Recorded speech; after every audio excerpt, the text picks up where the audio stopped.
straps for your yoga practice. First thing you need to do for this pose is to measure out the right length. You want the strap to fit around your upper body, just beneath your shoulders. On the other end, you want to put in your foot. You want your leg to be straightened and also the strap to have some tension on it so that it doesn't sit loose. If you got that, roll it down here. You can just put the arms back and don't need to hold the strap, but you can focus on really keeping your legs active. If that's a little bit too much, you can put your other foot down. This makes it a little bit more achievable. Be sure that your hip isn't lifting from the ground, but you want your sacrum to sink down and to connect with your mat while doing that.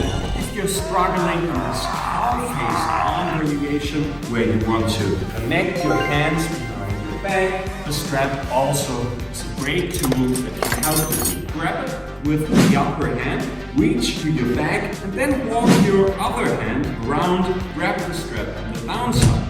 Walk your hands closer to each other to intensify the stretch. Lift this elbow up and pull your shoulder blades together, opening the chest. The strap can also help you to keep a good alignment of your shoulders, especially for your elbows and your chaturanga. You need to figure out your shoulder distance, starting in this, that's a little bit too long.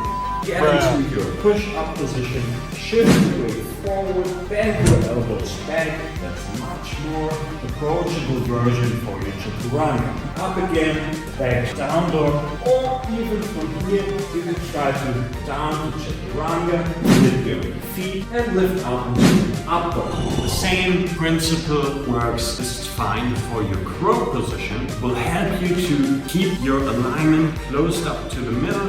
You need to suck everything to the middle and up to really lift your feet. So again, you have the shoulder distance measured out for your strap. Put your hands down, get your knees outside your shoulders, lift your hips and your heels upwards, and then lift one and the other foot come up. Also try to bring your big toes together. Stay here for a while. Thanks for watching if you made it so far. If you enjoyed it, drop me a like, subscribe to the channel if you haven't, and I'll see you in the next one.